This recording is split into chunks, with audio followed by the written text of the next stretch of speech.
Bueno, listo, muy buenas tardes a todos. Este es el seminario del Grupo de Óptica de Materiales. Hoy tenemos al segundo invitado, quien está haciendo estancia acá en Bogotá, en la Universidad Distrital. Ellos vienen de la Universidad Nacional Autónoma de México. Esta vez nos acompaña el compañero Eduardo y nos va a hablar sobre catoluminiscencia. Vi por ahí, no vi el título completo. Así que nada, recibámoslo con un fuerte aplauso y pues nos va a presentar lo que tiene el trabajo.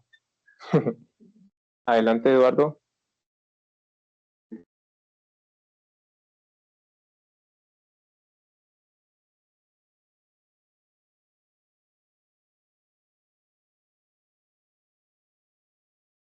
Creo que ahí ya debería escucharme. Perfecto, gracias. Bueno, pues muchas gracias por la invitación, muchas gracias por el amable recibimiento. Entonces, espero que todo marche bien. Y bueno, como bien mencionó Brian, les voy a platicar un poquito sobre lo que fue mi trabajo de tesis de maestría. Mi tesis tiene otro nombre, pero básicamente, para resumirlo un poquito más, habla sobre la radiación de momento lineal por catodoluminiscencia en una nanopartícula esférica. Este trabajo lo hice bajo la dirección del doctor Alejandro Yes Coronado en México, en la Facultad de Ciencias de la UNAM, y pues amablemente me invitaron a dar la charla en esta universidad tan linda que nos ha recibido con mucha calidez.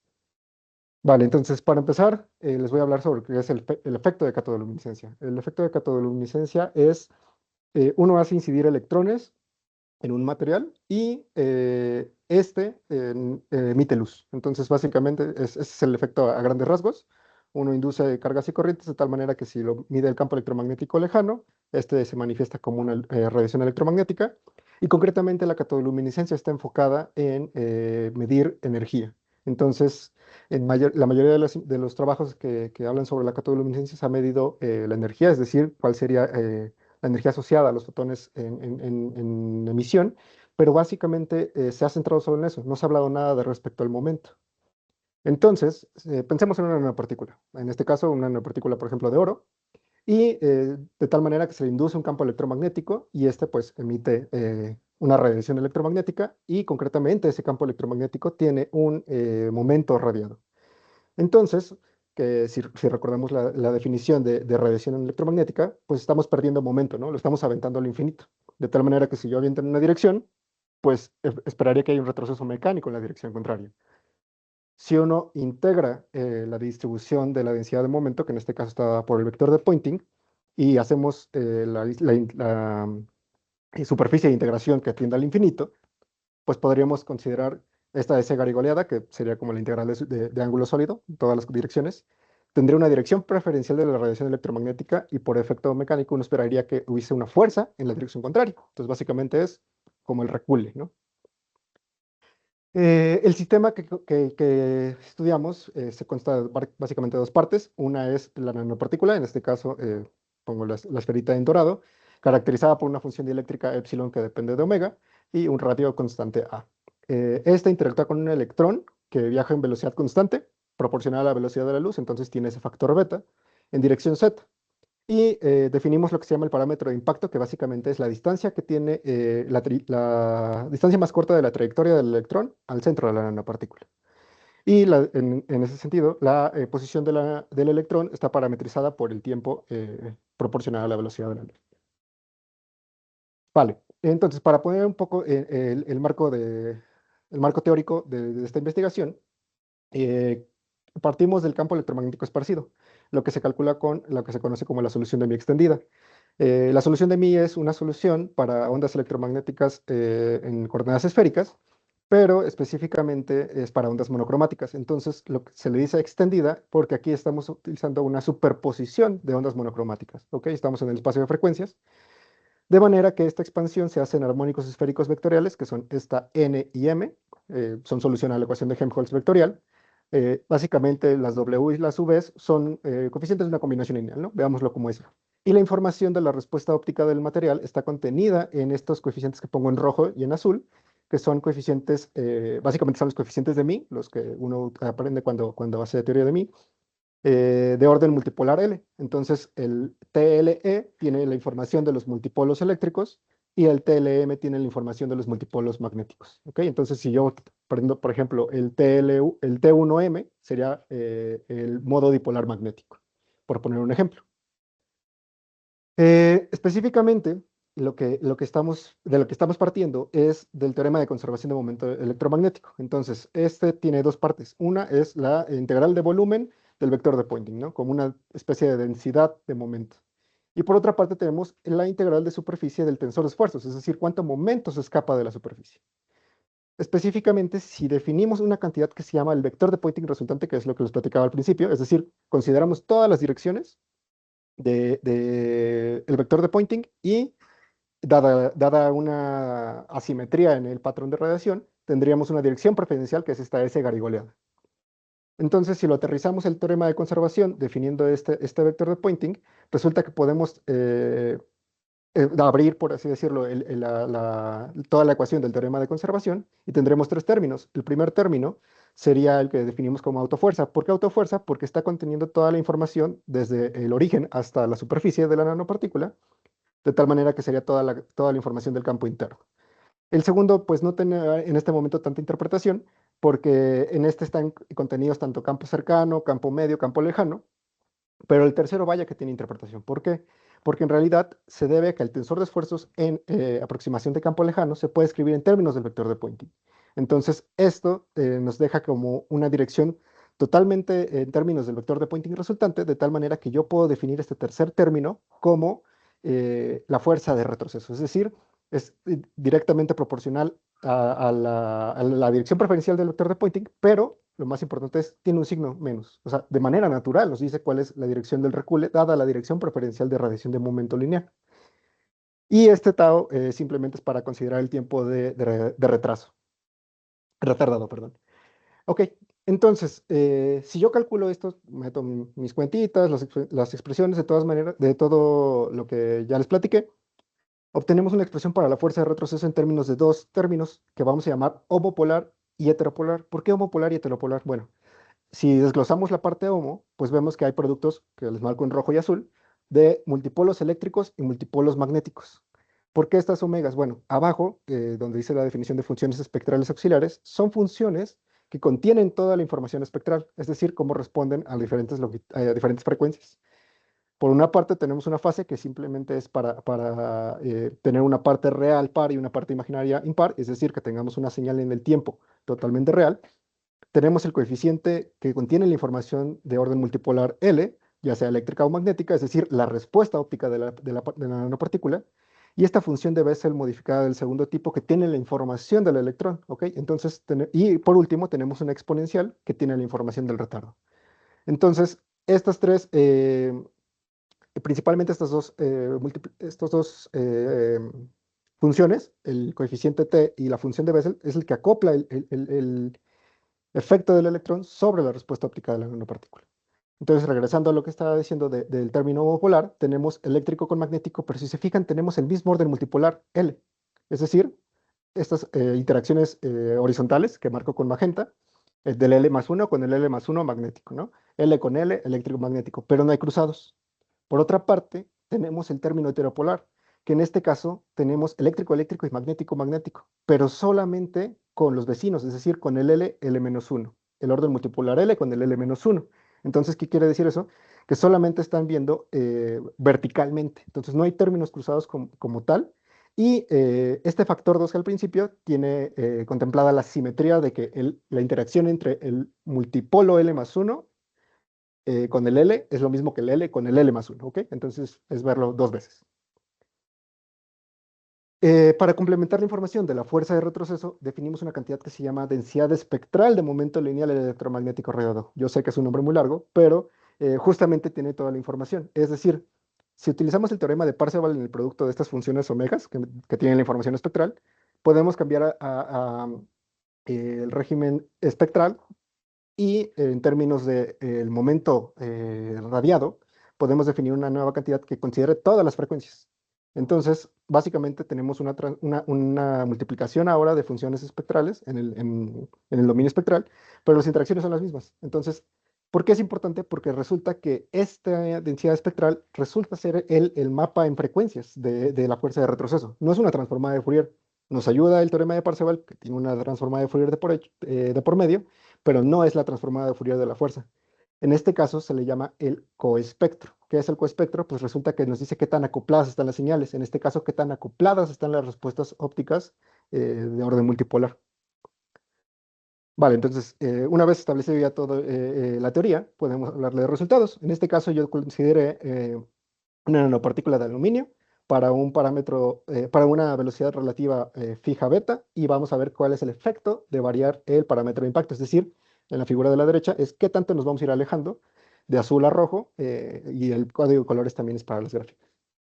Te vamos a tener principalmente dos escalas, atto y femtosegundos. En escala de atto vemos que la componente transversal primero es negativa, pasa a positiva y decae, parece que decae a cero. Sin embargo, si hacemos un zoom del lado derecho, en escala de femtosegundos vemos que quedan unas oscilaciones remanentes, que de hecho en este caso están amplificadas 10, 8, 6, 4 y 2 veces. Por el lado de la componente longitudinal vemos que es predominantemente negativa, es como en la dirección, no lo dije, disculpen, transversal es transversal a la dirección del electrón en movimiento, es decir, sería en este caso X, y longitudinal sería en dirección paralela al electrón. Entonces, en este caso, que sea negativa quiere decir que va en dirección contraria a la del electrón, y que sea transversal quiere decir que primero la atrae y luego la empuja. El mismo caso para la escala de femtosegundos pasa para la componente longitudinal, es decir, tenemos unas oscilaciones evanescentes que de entrada, pues uno diría, ok, ¿y qué pasa cuando yo aumento el parámetro de impacto? Pues resulta que la interacción se vuelve más débil, es decir, esta fuerza se siente menos, lo cual tiene sentido, porque como sabemos en electro, las interacciones eh, electromagnéticas, pues decaen como potencias de 1 entre R, ¿no? Entonces, si nos vamos alejando, pues siente menos la interacción del electrón a la nanopartícula. Vámonos al caso del espectro, es decir, vamos a tener los mismos parámetros, pero de la fuerza de retroceso que acabamos de hablar, pero ahora en el espacio de frecuencias. Entonces, lo que podemos ver es que ahora vamos a tener dos regímenes. El primero sería el que vamos a denominar en adelante bajas frecuencias, que va a constar en este caso de 6 a 10 electronvolts. En el caso de la componente transversal, que es la imagen A, vemos que tenemos dos picos, dos resonancias que corresponden a la dipolar y a la cuadrupolar eléctricas. En el caso de la componente longitudinal, vemos que tenemos un comportamiento tipo derivada de función lorentziana, que también cruza por cero en estas dos resonancias. Si se dan cuenta, entonces tenemos dos componentes espectrales muy particulares, la resonancia del dipolo y la resonancia del cuadrupolo, que coinciden con las oscilaciones que vemos en frecuencias para la escala de femtosegundos. Entonces, primera observación, el comportamiento a bajas frecuencias reproduce el comportamiento a femtosegundos. Pero aparece un comportamiento muy particular, que es de 10 a 500 electronvolts. Y entonces uno cuando trabaja en óptica o en materia condensada, pues suele fijarse en frecuencias de 1, 1.5, 3 electronvolts. Pero este comportamiento pues parece muy particular, ¿no? O sea, ¿por qué debería parecer un comportamiento para altas energías? Lo que vamos a llamar. Bueno, pues más adelante vamos a platicar. Antes de ello, vamos a ver qué pasa con el efecto de variar ahora la velocidad relativa para un parámetro de impacto fijo. En este caso, el comportamiento es completamente largo, femtosegundos o unas oscilaciones evanescentes, pero para escala de atasegundos, digo, también sería un comportamiento análogo. Sin embargo, aquí, al aumentar la velocidad relativa del electrón, resulta que las oscilaciones en femtosegundos se van disminuyendo, lo cual tiene sentido porque ya no le da tiempo a la nanopartícula de reaccionar a la interacción con el electrón. Sin embargo, en escala de atosegundos se empieza a amplificar, es decir, siente un golpe más fuerte conforme se va aumentando la velocidad relativa del electrón. Si nos vamos al dominio espectral, pues resulta que esto dice que en bajas frecuencias, bajas energías, reproduce el efecto de que aumentar la velocidad relativa del electrón disminuye la amplitud del efecto en la densidad y por lo tanto en la fuerza de retroceso, pero en escala de altas energías vemos que esto empieza a crecer, que hay como lo que llamamos en su momento unas panzas, que empiezan a crecer conforme vamos aumentando la velocidad relativa del electrón, lo cual está muy curioso, porque hasta el momento no sabríamos de dónde vienen estas panzas.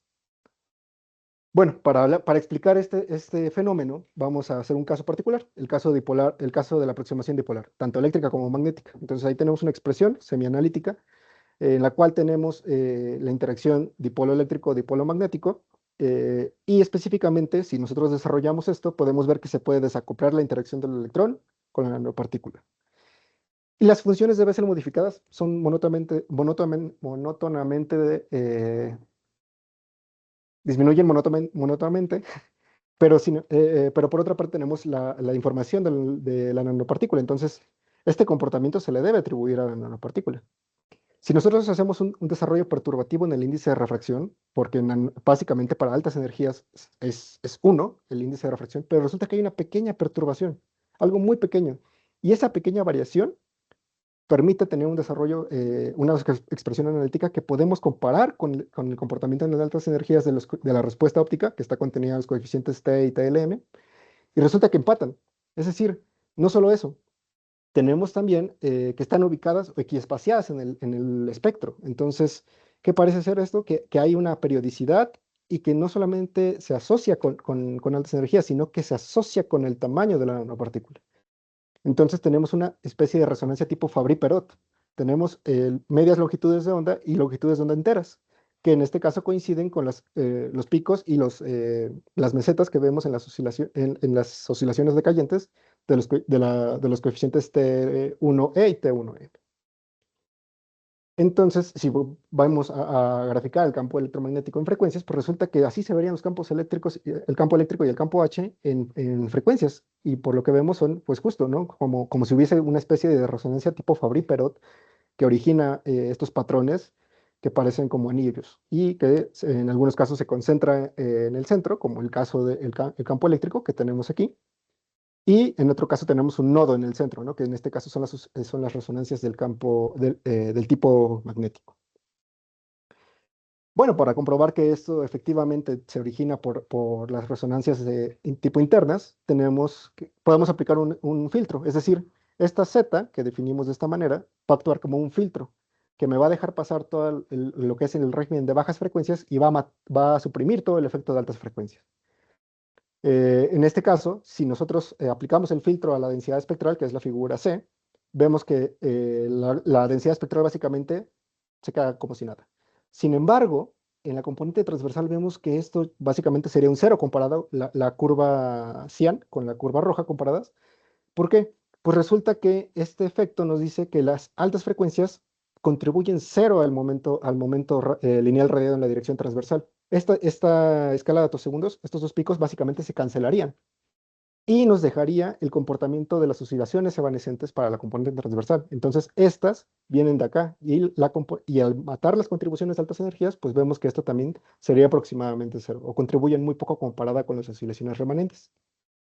En la componente longitudinal es todavía más claro. ¿Por qué? Porque si aplicamos el filtro, justo la curva amarilla es aplicando el filtro, vemos que suprimimos la panza en color morado. En segundos vemos que ya no tenemos el pico. Esto básicamente sería cero, pero sobreviven las oscilaciones remanentes en escala de femtosegundos. Cambiando de material, podemos analizar en este caso silicio. El efecto en este caso es que solamente tenemos un par de oscilaciones. En este caso, pues parece ser que una domina sobre la otra. Y el efecto de variar la velocidad relativa del electrón es el mismo, es decir, aumenta en escala de atosegundos y disminuye en femtosegundos. Y aplicando un filtro vemos que pasa el efecto similar al que pasa en aluminio, es decir, también tenemos que en atosegundos desaparece el efecto de altas energías y por otra parte las oscilaciones de bajas energías quedan en la señal de la fuerza de retroceso. Entonces este fenómeno es independiente del material, sino que está atribuido a la geometría de la nanopartícula, al tamaño específicamente. Por otra parte, si nos vamos a partículas grandes, en este caso considerando 70 nanómetros de radio, si consideramos una velocidad relativa constante de 0,59 y variamos el parámetro de impacto, pues vemos que ahora tenemos solamente un comportamiento en femtosegundos, pero tenemos dos escalas de amplitud. Una, que está en este caso 10 a la menos 14, que principalmente tenemos como una superposición de oscilaciones en este caso, pero muy, muy condensada. Y esto se debe, ahorita en la densidad espectral les explico, por otra parte en la componente, perdón, en los de 5 a 20 femtosegundos, tenemos una especie de oscilación también evanescente, pero que tiene una componente de alta frecuencia más pequeña, o sea, con menos peso. Si nos vamos al espacio de frecuencias, pues esto tiene una explicación muy clara. En este caso, las funciones, las resonancias más angostas son las que sobreviven después de los primeros femtosegundos. Y para los primeros femtosegundos tenemos una superposición de todas las oscilaciones de estas frecuencias, de manera que justo producen un pico en los primeros femtosegundos. El efecto de variar el parámetro de impacto es el mismo, es decir, se va disminuyendo la magnitud de la fuerza de retroceso y de la densidad espectral. Si ahora variamos la velocidad relativa para una nanopartícula grande, vemos que ahora las amplitudes en escala de los últimos femtosegundos se van disminuyendo, pero en los primeros femtosegundos vemos que esto vuelve a aumentar. Es decir, tenemos un efecto parecido a lo que vimos en la partícula pequeña. De nuevo, empieza a crecer la interacción en los primeros femtosegundos. En la densidad espectral vemos que, por una parte, la componente transversal empieza también a disminuir después de cierto punto, pero en la componente longitudinal empieza a aparecer otra panza. Entonces, volvemos a tener un efecto parecido. Para explicar esto, pues analizamos el coeficiente de μ, específicamente la parte imaginaria en este caso. Si hacemos un corte para 70 nanómetros, que es el caso que estamos analizando, y vemos y comparamos con las funciones de Bessel, que son con las que se van a multiplicar para acoplar la información del electrón con la nanopartícula, en este caso, para 0.59, tendríamos esta curva decayente, la hacían, que apenas si puede excitar ligeramente la resonancia dipolar, en este caso el plasmón dipolar, pero mata, por así decirlo, toda la contribución de la resonancia interna. Sin embargo, si empezamos a aumentar la velocidad, pues vemos que la resonancia del plasmón dipolar la amplifica y empieza a considerar los efectos de la resonancia interna. Entonces, de nuevo, podemos atribuir este comportamiento a las resonancias internas en una partícula. Igual, analizando el caso de una partícula grande de silicio, en este caso tenemos un comportamiento interesante. En los primeros femtosegundos tenemos un efecto parecido. Al aumentar la velocidad relativa, crece la amplitud. Pero en la componente transversal vemos un desfase. Es decir, los nodos no son los mismos, no solamente se amplifican, sino que se empiezan a desfasar las oscilaciones. Y en la escala perdón, en la componente longitudinal, vemos un efecto curioso, que no hay un máximo. Es decir, si yo voy aumentando la velocidad relativa, las amplitudes empiezan a crecer desmedidamente. En la densidad espectral vemos que esto se debe en la componente transversal a que estamos excitando nuevos modos de manera eficiente y estamos desexcitando modos de baja frecuencia, entonces esto produce un desfase en las oscilaciones. En el caso de la componente longitudinal vemos que simplemente la densidad espectral, la componente longitudinal, empieza a crecer y crece desmedidamente y de hecho se empiezan a ver las contribuciones de las resonancias internas. Entonces, para concluir, la fuerza de retroceso y la radiación de momento lineal tiene su origen en las interacciones multipolares. Entonces, quiere decir esto con las interacciones heteropolares, se me fue un typo, disculpen, y interacciones homopolares, es decir, que son los vecinos. La densidad espectral es un mapa de frecuencias de la fuerza de retroceso, lo que nos permite identificar las frecuencias que contribuyen al comportamiento en el tiempo. Para partícula pequeña, básicamente tenemos que el comportamiento a bajas energías de la densidad espectral nos reproduce el comportamiento en femtosegundos de la fuerza de retroceso. El comportamiento a altas energías de la densidad espectral nos reproduce el comportamiento en nanosegundos de la fuerza de retroceso. Y en cuestión de materiales, vemos que hay una ligera la fuerza de retroceso para el caso de silicio es ligeramente mayor que en el caso de aluminio, pero para partícula grande tenemos que en este caso todas las resonancias contribuyen en los primeros femtosegundos, pero solamente las resonancias más angostas son las que se van a quedar para las oscilaciones amortiguadas, es decir, para mayores femtosegundos. Y en este caso en los materiales se invierte, es decir, el caso del silicio, la magnitud de la fuerza es menor que en el caso del aluminio.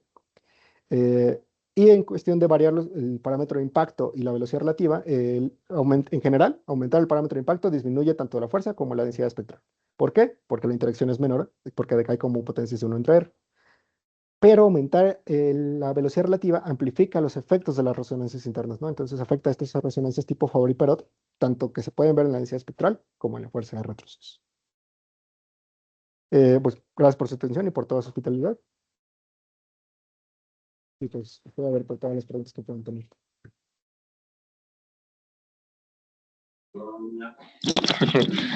Bueno, nada, muchas gracias, Eduardo. Qué bonita presentación. Nada, damos paso para ver si hay preguntas aquí en el chat, aquí en la misma sala entre nosotros. Pregunta Jonathan. Ok. Aquí. Por cómo están definidos los coeficientes de mí, aquí están, resulta que uno puede considerar como esta perturbación dada por el índice de refracción, que básicamente es 1 para pues arriba del V, entonces sería 1 menos delta n, ¿no? Entonces el n está dado por la raíz del índice de refracción para altas energías, entonces simplemente es un despejo. Y para ello, entonces, consideramos en todas estas funciones de Riccati-Bessel, que n sería entonces 1 menos delta n. Y haces tu teoría de propagación y te quedas a primer orden del delta. Listo. ¿Alguien más?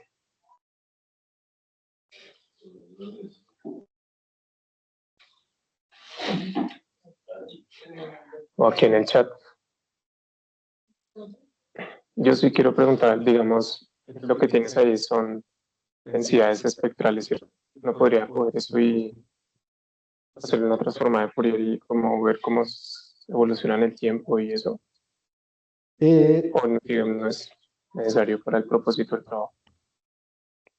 La cuestión aquí es que es muy sutil la pequeña diferencia que se hace entre la transformada de Fourier como tal y lo que es el coespectro. Eh, sí podrías construir una transformada de Fourier de la fuerza como tal, pero la cuestión es que no es tan fácil por el hecho de que tienes productos de funciones que dependen del tiempo. ¿Ok? Lo que sí puedes hacer es utilizar el teorema de Parseval para tener esta información que está contenida en el coespectro. Entonces, los productos del tiempo se pasan a ser productos en frecuencia y justo de manera natural, esta que matemáticamente en teoría de señales se le conoce como coespectro, te permite decir qué tan acopladas están las señales, ¿no? Entonces, no sé, por ejemplo, el omega 1, que tiene la información del dipolo eléctrico, qué tan en fase con el dipolo magnético, ¿no? Entonces, en el tiempo qué tan alto están, te dicen frecuencias, en el coespectro qué tan alto es el, ¿no? Qué tanto se acoplan de estas dos señales. Entonces, sí podrías considerar, pero la ventaja aquí es que la densidad espectral te da de manera inmediata cuál es el momento radial de una partícula. No sé si respondí tu pregunta de manera satisfactoria. Sí, sí, sí. Marco de investigación.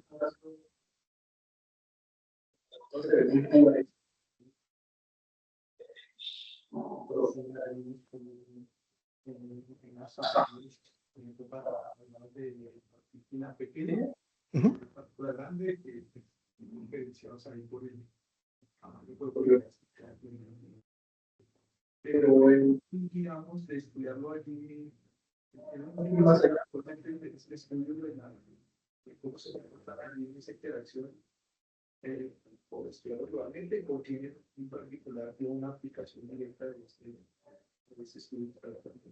Ok, gracias por la pregunta.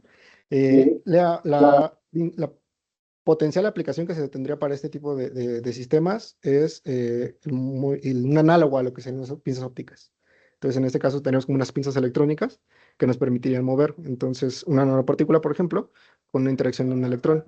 Si, por ejemplo, la interacción con un electrón en este caso me permite mover la nanopartícula para la izquierda, por poner un ejemplo, puedo hacer incidir otro electrón que compense eso y me permita moverlo en una dirección preferencial. Entonces, eh, pues sí, sería la principal aplicación, en este caso, de la manipulación nanométrica. Podría ser una nanopartícula, pero en general podrías mover pues, cuestiones más complicadas, ¿no? En este caso, pues el caso más simple sería una nanopartícula, ¿no?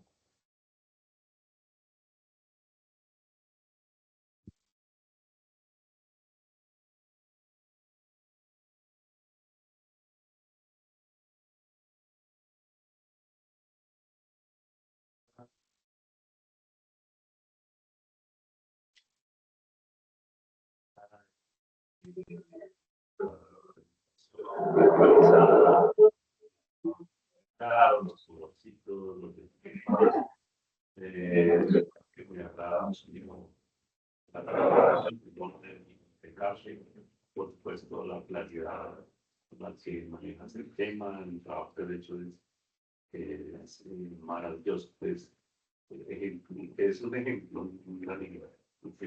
Y por supuesto, el trabajo muy interesante. Gracias, doctor.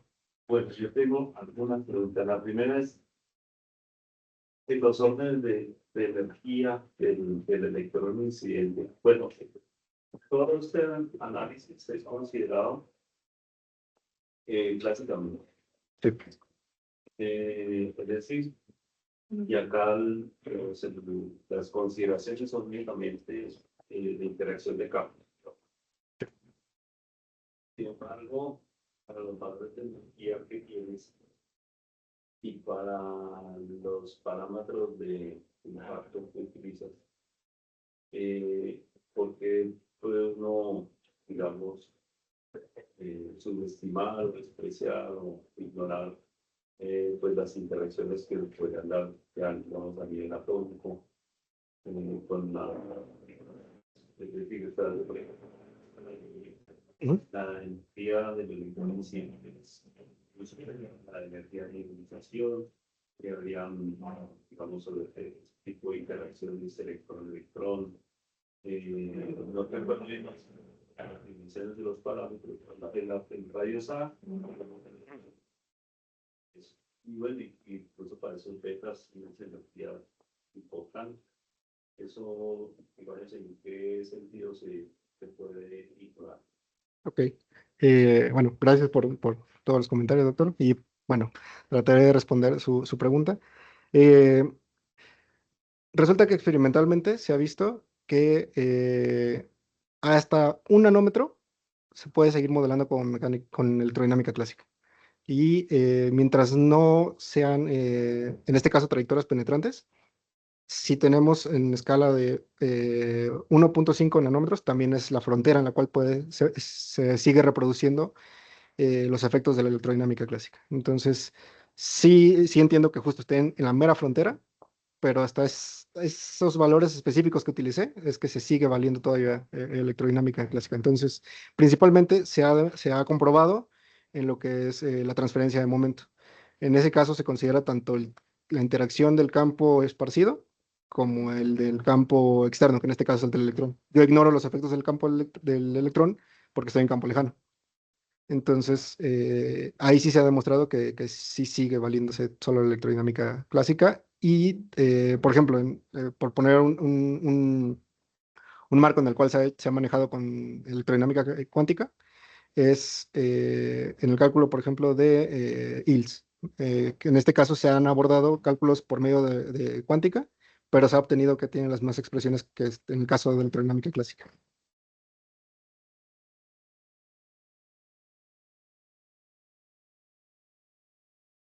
Sí, sí, yo no considero trayectorias penetrantes.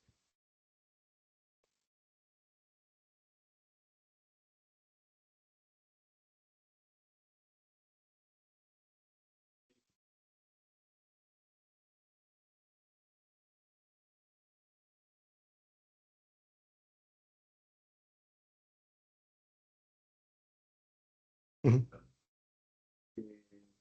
Pero, como ¿cuál sería el tipo de diseño experimental para, o si tienes referencias de resultados con los que puedes contrastar estos cálculos?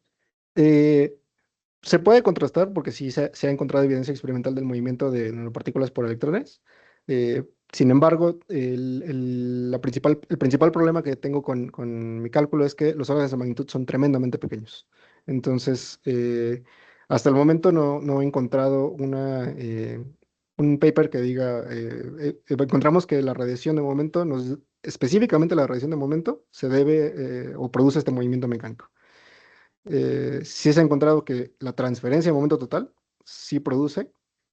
eh, Principalmente creo que fue en un artículo de Alberto Ribacoa, según recuerdo, en el cual se encontraba el movimiento de nanopartículas, tanto transferencia de momento angular como lineal, ¿no? Entonces, eh, no se me ocurre más que suspender, por ejemplo, una nanopartícula por una pinza óptica y poder manipularla ya de manera más precisa con los electrones, ¿no? Entonces, en este caso sería como suspenderlo en el aire o en vacío, porque es donde considero vacío en este caso, y ya poder manipularlo de manera más precisa con electrones.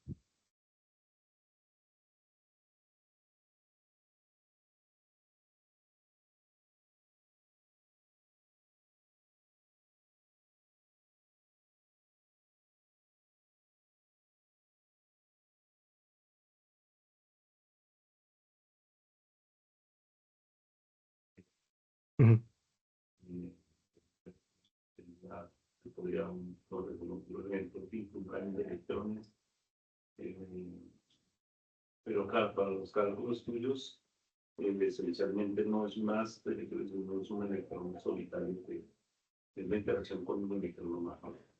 Sí, y es una aproximación, podría decir, bastante buena por el hecho de cuánto tiempo pasa. Bueno, yo me baso en los microscopios electrónicos, cuánto tiempo pasa el electrón en la primera zona de escaneo, por así decirlo. Tengo una diapositiva.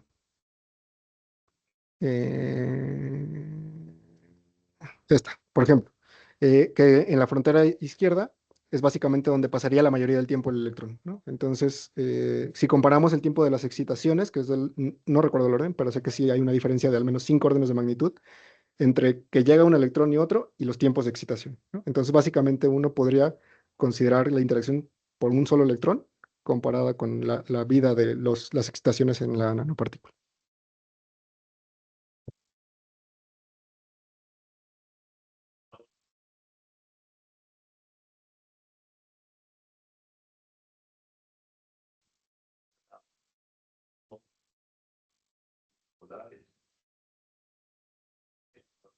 Algo que entendí ahí, que había excitación. ¿Cuáles son los picos que asocias a esos modos?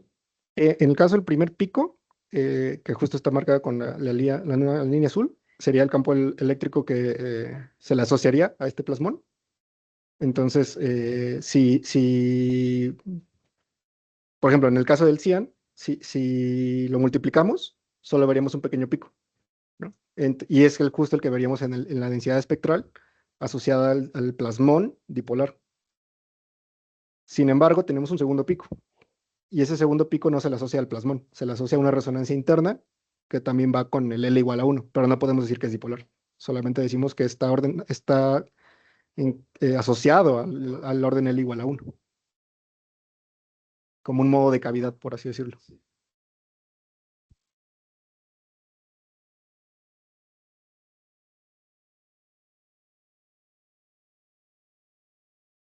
Igual, de campo. Los dos son de intensidad de campo eléctrico específicamente.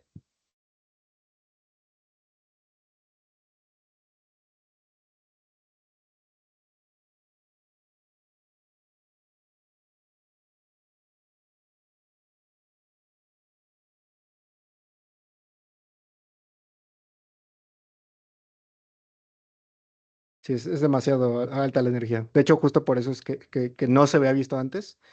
Como anécdota, primero creímos que esto era un error de cálculo numérico. Eh, Cuando uno empieza a hacer los cálculos, pues uno trata de comprobar que no esté encontrando física nueva, sino que es un error. Pero pues justo de ahí nació el hecho de que comprobara con el desarrollo perturbativo para ver si efectivamente había un comportamiento distinto de cero para altas energías. Y pues uno pues, está acostumbrado, por ejemplo, en secciones transversales a medir, pues no sé, hasta 3 electronvolts si acaso, ¿no? Órdenes de longitud comparables con la visible, ¿no? Y en este caso, para que poder ver los modos de cavidad interna o los de resonancia interna, pues necesitamos energías de electrones de casi 0.99 veces la velocidad de la luz, ¿no? O sea, son demasiado energéticos para poder ver que eso existía, ¿no?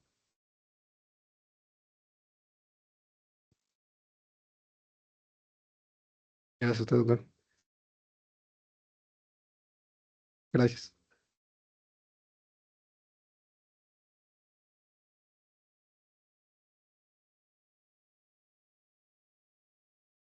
Bueno, pues entonces, agradecemos otra vez a Eduardo.